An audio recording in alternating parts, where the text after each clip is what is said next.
Students थोड़े पिछले chapter number 4 जो ट्रांजिस्टर का चैप्टर सीगा ਉਹਦੇ ਵਿੱਚੋਂ एक इंपॉर्टेंट टॉपिक रह गया। वैसे तो ਉਹਦੇ ਵਿੱਚ ਅਸੀਂ ਦਿੱਤਾ है लेकिन इन्ना डिटेल च नहीं आया जिन्ना कि ਇਹਦੇ ਵਿੱਚ ਹੈਗਾ। तो ਤੁਸੀਂ ਇਹਦੇ ਵਿੱਚੋਂ कंपैरिजन लेना है, डिफरेंट कॉन्फिगरेशनस का कंपैरिजन लेना। आ हैगी है सी बी सी ई सी सी। तो सब तो पहला पैरामीटर आप डिस्कस करांगे input resistance. Input resistance C B का बहुत लो होंदा of the order of 100 ohms, C E का भी काफ़ी लो होंदा of the order of 500 ohms, C C का काफ़ी हाई होंदा। इनपुट रेजिस्टेंस सी सी का काफ़ी हाई होंदा, वो होंदा किलो ओम च 100 किलो ओम्स।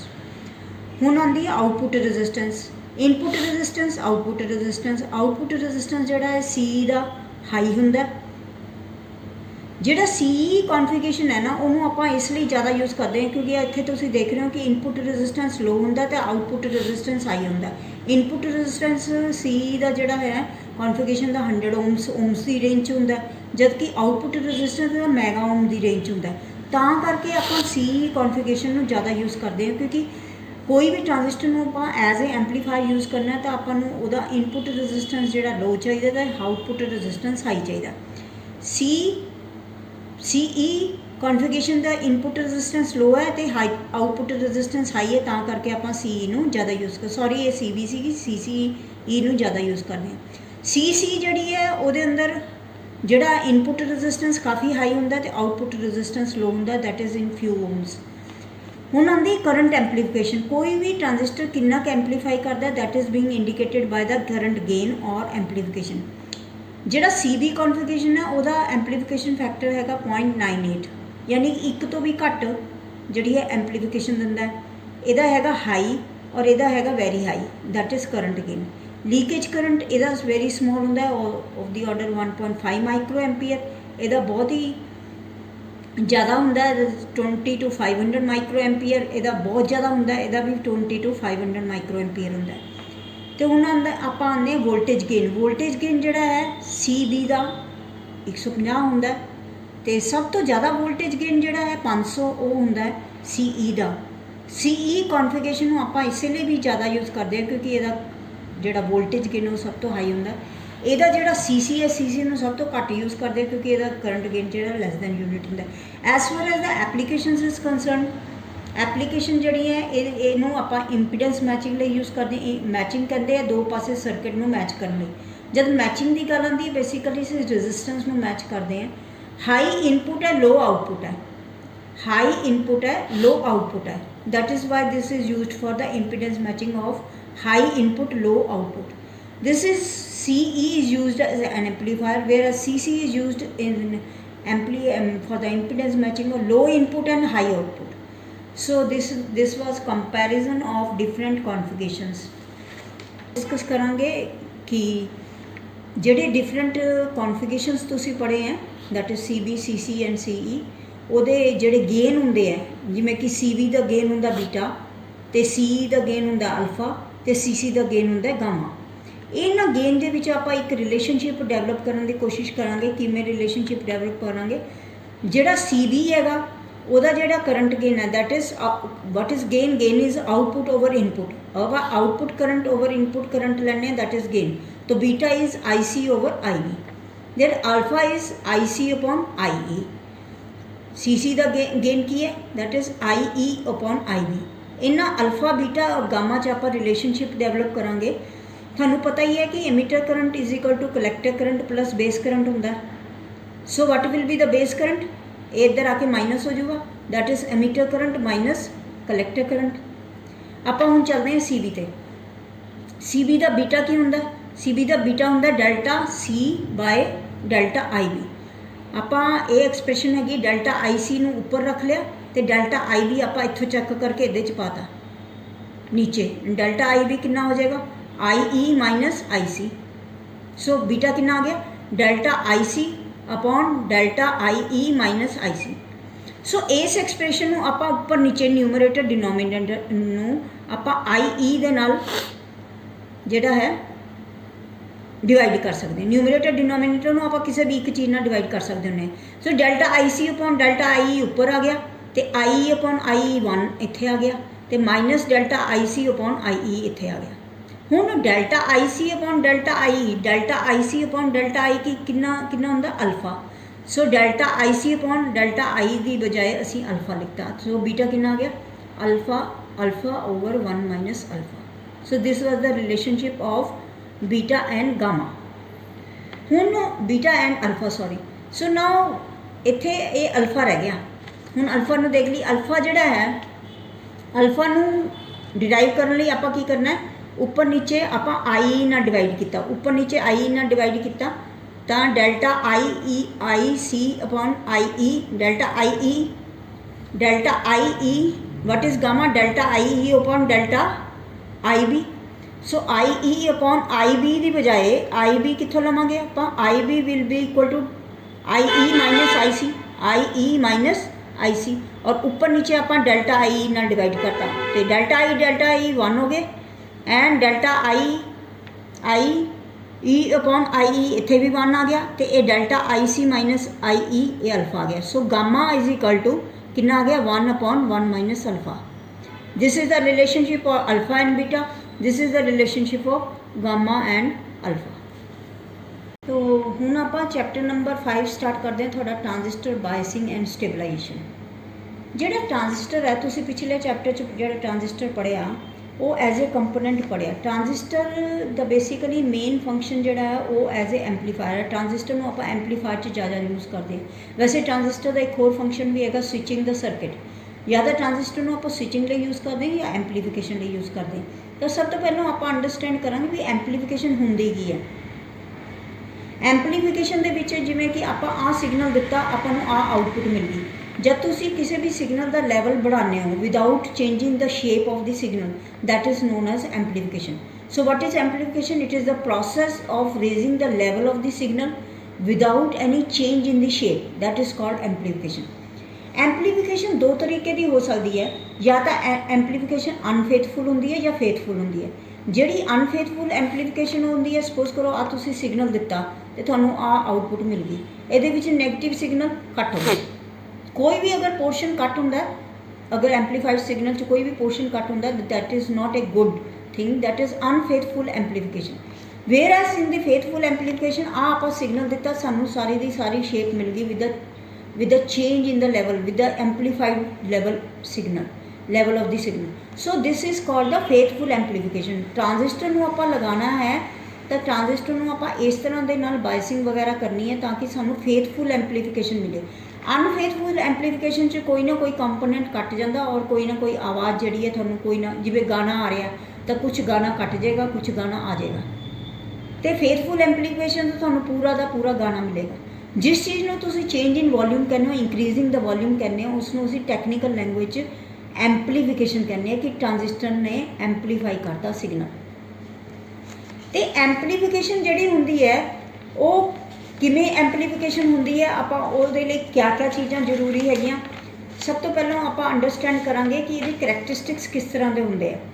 ट्रांजिस्टर जिहड़ा है वो अगर VC आपां ट्रांजिस्टर यूज़ कर रहे हैं CE कॉन्फिगरेशन के अंदर जिहड़ा कि आपां ज़्यादा यूज़ करते हैं उहदे ये करैक्टरिस्टिक्स है।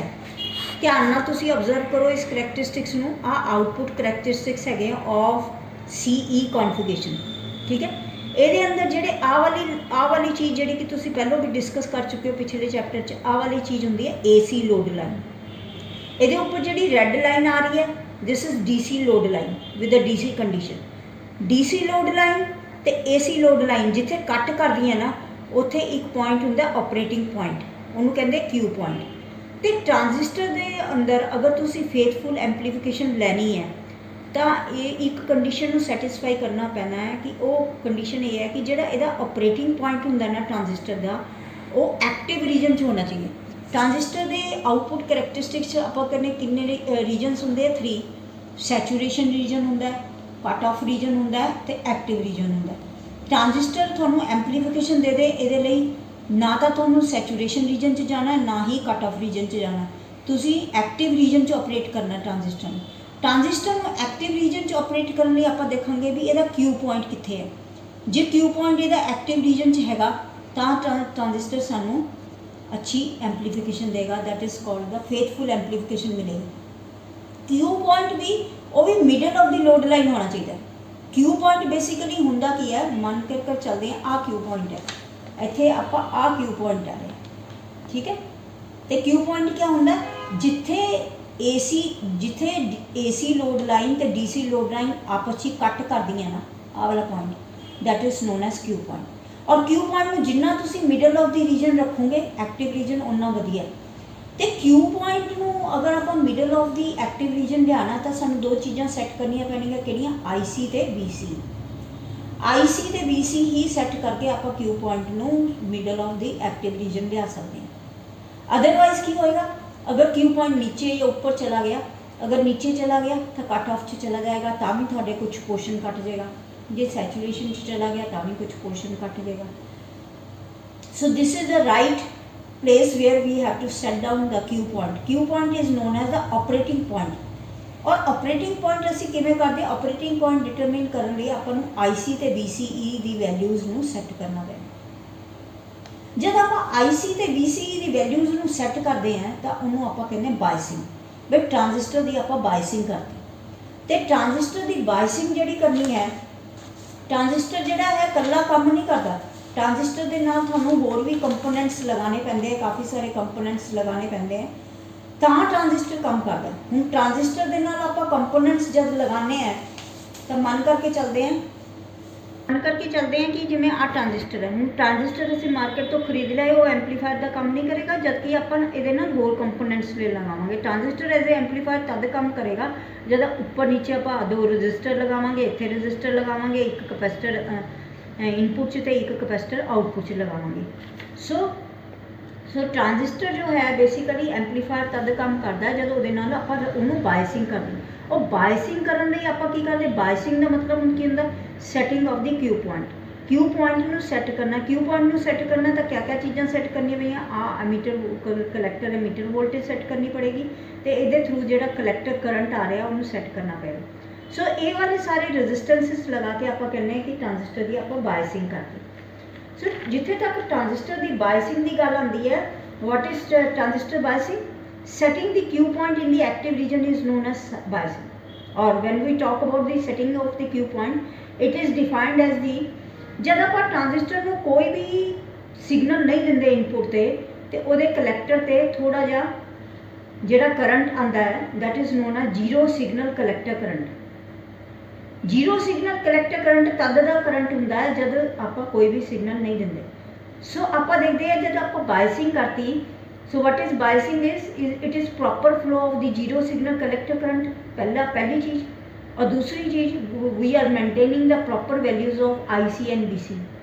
Y we have to maintain the proper values of IC and VC, because we want that Q point should be in the active region. This is the definition of biasing, where we set down the Q point.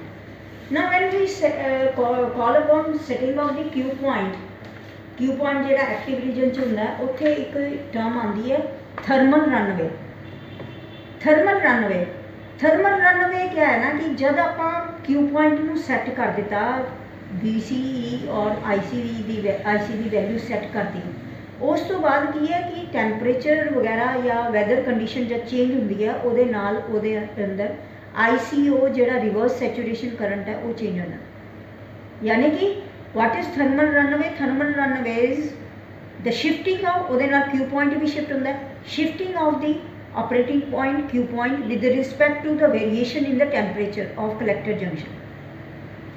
जब collector का junction ते जिहड़ा temperature change होंदा है, जब weather condition change होंदी है, temperature change होंदा है, तो उहदे नाल ICO चेंज होंदा है। ICO चेंज होंदा है तो जंक्शन का टैंपरेचर होर भी चेंज होंदा है, जिहदे कारण टैंपरेचर बार बार चेंज होंदा है, तो टैंपरेचर बहुत ज़्यादा बढ़ जाता तो ट्रांजिस्टर खराब हो जाता। आप देखेंगे किवें ऑपरेट करते। सब तो पहले जब टैंपरेचर बढ़ गया, तो ICVO बढ़ेगा। अगर ICVO बढ़ेगा, what is IC is equal to 1 + beta into ICVO। तो अगर ICVO बढ़ेगा तो आ वाली टर्म बढ़ेगी, जब आ वाली टर्म बढ़ेगी तो कलैक्टर करंट बढ़ेगा, जब कलैक्टर करंट बढ़ेगा तो रिवर्स सैचुरेशन करंट होर बढ़ेगा, जब कलैक्टर करंट बढ़ेगा ICO बढ़ेगा तो टैंपरेचर होर बढ़ेगा, जब टैंपरेचर होर बढ़ेगा फिर इत्थों दी साइकिल फिर स्टार्ट हो जाता। टैंपरेचर होर बढ़ेगा तो IC IC ਵਧੇਗਾ। IC क्यों ਵਧੇਗਾ? क्योंकि ICBO ਵਧੇਗਾ। ICBO ਵਧੇਗਾ ਤਾਂ ICO ਵਧੇਗਾ। ICO ਵਧੇਗਾ ਤਾਂ ਟੈਂਪਰੇਚਰ ਹੋਰ ਵਧੇਗਾ। ਇਹ ਚੀਜ਼ ਚੱਲਦੀ ਰਹਿੰਦੀ। ਇਹ ਚੀਜ਼ ਚੱਲਦੇ ਚੱਲਦੇ ਟੈਂਪਰੇਚਰ ਇੰਨਾ ਜ਼ਿਆਦਾ ਵੱਧ ਜਾਂਦਾ ਹੈ ਜੰਕਸ਼ਨ 'ਤੇ ਕਿ ਟ੍ਰਾਂजिस्टर ਖਰਾਬ ਹੋ ਜਾਂਦਾ। So what is thermal runaway? It is the self destruction of unstabilized transistor due to the rise in temperature is called thermal runaway। अपना ये जरूरी है आप एक बार क्यू पॉइंट ਨੂੰ ਸੈੱਟ ਕਰ ਦਿੱਤਾ, ਇਹਦਾ ਮਤਲਬ ਇਹ ਨਹੀਂ ਕਿ ਉਹ क्यू पॉइंट ਸੈੱਟ ਹੀ ਰਹੂਗਾ। क्यू पॉइंट ਜਿਹੜਾ ਹੈ ਚੇਂजेस ਇਨ ਦਾ ਟੈਂਪਰੇਚਰ ਨਾਲ ਜਾਂ ਹੋਰ ਪੈਰਾਮੀਟਰ ਜਿਹੜਾ ਚੇਂजेस ਇਨ ਇਨਪੁਟ ਵੋਲਟੇਜ ਜਾਂ ਇਨਪੁਟ ਕਰੰਟ ਦੇ ਨਾਲ ਚੇਂਜ ਹੁੰਦਾ। ਸੋ ਜਿਹੜਾ ਟ੍ਰਾਂजिस्टर ਹੈ ਉਹਦੇ ਅੰਦਰ ਅਨਸਟੇਬਲਾਈਜੇਸ਼ਨ ਹੁੰਦੀ ਹੈ क्यू पॉइंट ਦੀ। क्यू पॉइंट ਚੇਂਜ ਹੋ ਜਾਂਦਾ due to the weather conditions. ਇਹਨੂੰ ਆਪਾਂ ਥਰਮਲ ਰਨਅਵੇ ਕਹਿੰਦੇ ਹਾਂ, ਜਿਹੜਾ ਟ੍ਰਾਂजिस्टर ਖਰਾਬ ਹੋ ਜਾਂਦਾ ਡਿਊ ਟੂ ਦਾ ਇੰਕਰੀਜ਼ਿੰਗ ਟੈਂਪਰੇਚਰ। ਇਹ ਜਿਹੜਾ ਥਰਮਲ ਰਨਅਵੇ ਨੂੰ ਅਵੋਇਡ ਕਰਨ ਲਈ ਆਪਾਂ ਦੇ ਪਾਵਰ ਟ੍ਰਾਂजिस्टर ਜਿਹੜੇ ਬੜੇ ਬੜੇ ਟ੍ਰਾਂजिस्टर्स ਹੁੰਦੇ ਆ ਉਹਨਾਂ ਦੇ ਉੱਪਰ ਆਪਾਂ ਉਹਨਾਂ ਦੀ ਜਿਵੇਂ ਟ੍ਰਾਂजिस्टर ਉਹਨਾਂ ਦਾ ਸਾਈਜ਼ ਵੀ ਬੜਾ ਹੁੰਦਾ ਅਤੇ ਪਿੱਛੇ ਆਪਾਂ ਹੀਟ ਸਿੰਕ ਲਗਾ ਦੇਣੀ। ਹੀਟ ਸਿੰਕ ਕੀ ਕਰਦਾ, ਜਿਹੜਾ ਇੰਕਰੀਜ਼ਿੰਗ ਜੰਕਸ਼ਨ ਟੈਂਪਰੇਚਰ ਹੋ ਰਿਹਾ ਉਹਨੂੰ ਆਊਟਸਾਈਡ ਸਰਾਊਂਡਿੰਗਸ ਨੂੰ ਰੇਡੀਏਟ ਕਰ ਦਿੰਦਾ। So it keeps the temperature of the transistor very low। So heat sink is very very important as when we are using the power transistors। Now ਇਹ ਵਾਲੀ shifting ਅਗਰ ਹੋ ਜਾਂਦੀ ਹੈ ਟ੍ਰਾਂजिस्टर ਦੇ ਅੰਦਰ ਸ਼ਿਫਟਿੰਗ ਹੋ ਜਾਂਦੀ ਹੈ Q point the, that is very very dangerous। So Q पॉइंट ਨੂੰ ਸਟੇਬਲਾਈਜ਼ ਕਰਨ ਲਈ क्यू पॉइंट चेंज नहीं होए with the change in temperature और गेन और VBE, सो ਉਹਨੂੰ ਆਪਾਂ ਕਹਿੰਦੇ ਹਾਂ ਸਟੇਬਲਾਈਜੇਸ਼ਨ। ਨੈਕਸਟ ਪ੍ਰੋਸੈਸ ਆਪਾਂ ਪੜਾਂਗੇ ਕਿ ਸਟੇਬਲਾਈਜੇਸ਼ਨ ਕਿਹਨੂੰ ਕਹਿੰਦੇ। ਸਰਵਰ ਸਟੇਬਲਾਈਜੇਸ਼ਨ ਕਹਿੰਦੇ ਆ it is the process of making the Q point independent of temperature changes. भी ये टेम्परेचर चेंज करेगा या बीटा चेंज करेगी या VEB, ये सारे पैरामीटर जब चेंज करते हैं तद क्यू पॉइंट चेंज होंगे। सो जब आप क्यू पॉइंट ਨੂੰ ਇਹਨਾਂ ਦੇ ਇੰਡੀਪੈਂਡੈਂਟ ਕਰ ਦਿੰਦੇ ਆ ਜਾਂ ਸਟੇਬਲਾਈਜ਼ ਕਰ ਦਿੰਦੇ ਆ ਤਾਂ ਦੈਟ ਇਜ਼ ਨੋਨ ਐਜ਼ ਸਟੇਬਲਾਈਜੇਸ਼ਨ। ਸਟੇਬਲਾਈਜੇਸ਼ਨ ਆਪਾਂ ਜਦ ਕਰਦੇ ਹੈ ਤਾਂ ਉਹਦੇ ਅੰਦਰ ਆਪਾਂ ਨੇ ਇੱਕ ਫੈਕਟਰ ਆਉਂਦਾ ਹੈ ਸਟੇਬਿਲਿਟੀ ਫੈਕਟਰ। ਪਹਿਲਾਂ ਆਪਾਂ ਦੇਖਾਂਗੇ ਸਟੇਬਿਲਿਟੀ ਫੈਕਟਰ ਕਿਹਨੂੰ ਕਹਿੰਦੇ ਆ। स्टेबिलिटी फैक्टर एस जोड़ा है it is very very important factor as far as the stabilization is concern. It is defined as the ratio of change in collector current. जब भी असी किसी दी चीज़ की गल करते आप चेंज इन कलैक्टर करंट की गल करनी है, हो रही होर कोई चीज़ साढ़े लिए इन्नी इंपॉर्टेंट नहीं रखती जिन्नी कि collector current, because collector current is the output. So what is stability factor? It is the ratio of change in collector current with respect to change in reverse saturation current. तीन parameter ਜਿਹੜੇ change ਕਰਦੇ ਆ क्यू पॉइंट ਨੂੰ, ਉਹ ਕਿਹੜੇ parameter ਹੈ? ਰਿਵਰਸ ਸੈਚੂਰੇਸ਼ਨ ਕਰੰਟ ਚੇਂਜ ਕਰਦਾ, that is ICO, that is ICO change ਕਰ ਦਿੰਦਾ, ਗੇਨ ਚੇਂਜ ਕਰ ਦਿੰਦਾ क्यू पॉइंट ਨੂੰ, ਤੇ VBE ਚੇਂਜ ਕਰ ਦਿੰਦਾ। ਇਹਨਾਂ ਤਿੰਨ ਪੈਰਾਮੀਟਰ ਕਰਕੇ ਆਪਣਾ क्यू पॉइंट शिफ्ट ਹੁੰਦਾ। So what is stability factor? It is the change in the collector current with respect to change in the ICO, जबकि बाकी दो पैरामीटर्स आप कॉन्स्टेंट रखेंगे बीटा ते VB। Stability factor beta is also defined as IC upon IB, यानी कि delta IC delta IB delta beta के respect ते चेंज करता है, तो दोनों पैरामीटर्स बाकी कॉन्स्टेंट रहेंगे ICO ते VB। उस तो बाद SV मतलब delta IC upon delta B, तो बाकी दो पैरामीटर्स कॉन्स्टेंट रहेंगे ICO ते बीटा। ਹੁਣ ਸਭ ਤੋਂ ਵੈਲਿਊ ਜਿਹੜੀ ਸਟੇਬਿਲਿਟੀ ਫੈਕਟਰ ਦੀ ਮਿਨੀਮਮ ਵੈਲਿਊ ਜਿਹੜੀ ਹੈ ਨਾ ਸਟੇਬਿਲਿਟੀ ਫੈਕਟਰ ਦੀ 1 ਹੋਣੀ ਚਾਹੀਦੀ ਹੈ। Delta IC upon delta ICO should be equal to 1। ਇਹ ਤੁਸੀਂ ਯਾਦ ਰੱਖਣਾ, ਇਹ ਬਹੁਤ ਹੀ ਇੰਪੋਰਟੈਂਟ ਹੈ। Delta IC upon delta ICO in the filling the blanks ਅੰਦਰ the value of stability factor is 1। ਹੁਣ ਆਪਾਂ ਸਟੇਬਿਲਿਟੀ ਫੈਕਟਰ ਦੀ ਡੈਰੀਵੇਸ਼ਨ ਡਿਰਾਈਵ ਕਰਾਂਗੇ। स्टेबिलिटी फैक्टर की डेरिवेशन डिराइव करने IC is equal to beta IB plus ICO, beta IB plus ICO। So ICO is equal to 1 plus beta into ICO, that is beta IB plus 1 plus beta ICO।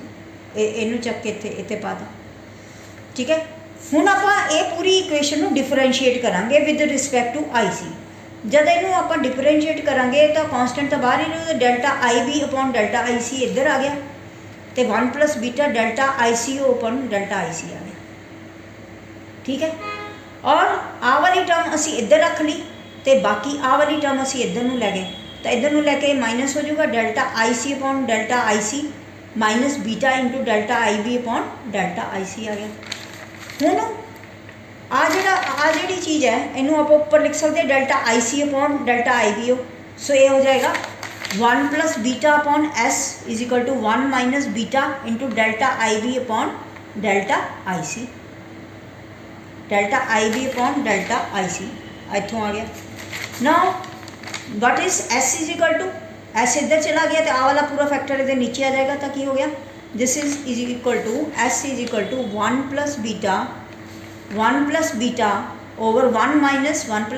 Over 1 minus beta delta I B upon delta I C, delta I B upon delta I C. So this is the expression of stability factor S.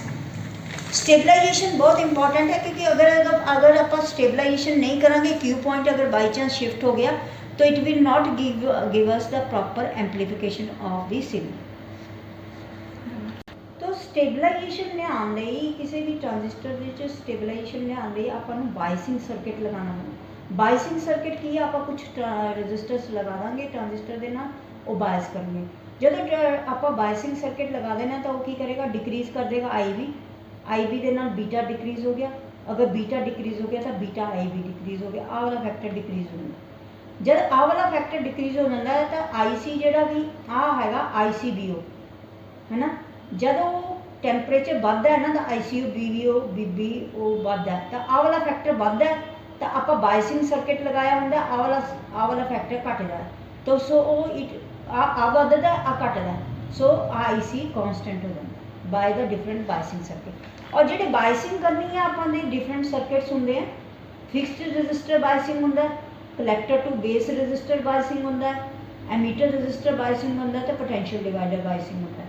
ये अंदर की होंगे आप fixed register लगाया, एक register लगाया collector तो fixed register हो गया, कलैक्टर टू बेस रजिस्टर लगाता आर बी होर तो कलैक्टर टू बेस हो गया, तो जोड़ा एमीटर रजिस्टर हो गया वो एमीटर तो रजिस्टर लगा के बायसिंग करता है। इन्हां सार और पोटेंशियल डिवाइडर बायसिंग की होंगे, पोटेंशियल डिवाइडर बायसिंग आप सब तो ज़्यादा यूज़ करते हैं जिहदे अंदर आप एक उपर रजिस्टर एक नीचे रजिस्टर तो दो रजिस्टर पोटेंशियल डिवाइडर लिए यूज़ करते हैं, R1 R2 RC R। आ वाली बायसिंग आप ज़्यादा यूज़ करते, तुसी अगे पढ़ोगे तो सिंगल स्टेज एम्पलीफायर जब पढ़ने हैं तो तुसी एम्पलीफायर का सर्किट डायग्राम ड्रॉ करना है, तो वो अंदर की है R resistor R resistor R resistor R resistor लगा करके यदि बायसिंग कर देने हैं। सो सब तो ज़्यादा इंपॉर्टेंट और सब तो ज़्यादा वधिया बायसिंग होंगी है potential divider biasing. So that was all in all of transistor biasing and stabilization. Chapter number 5 खत्म होंदा है, तो पिछले चैप्टर्स का तुसी एक असाइनमेंट तैयार करनी है, वैसे पहली असाइनमेंट हम दे चुके हैं, एक असाइनमेंट होर तैयार करनी है, असाइनमेंट नंबर 2। ये पहला क्वेश्चन है explain the working of half wave rectifier full wave rectifier. Full wave rectifier तुसी सेंटर टैप ब्रिज दोनों ही एक्सप्लेन करने। सैकेंड क्वेश्चन है you have to explain the terms PIV and efficiency for the rectifiers. Third question है you have to explain the zener diode application as voltage regulator. Next question है explain the working of NPN transistor. NPN transistor की working explain करनी है। Next question है input and output characteristics of C configuration draw भी करना तो explain भी करना। लास्ट क्वेश्चन है थोड़े डिफरेंट कॉन्फिगरेशनस जोड़े CB CC जोड़े कॉन्फिगरेशनस है वो सारिਆਂ ਨੂੰ ਤੁਸੀਂ जो है ना कंपेयर करना CB CC CE।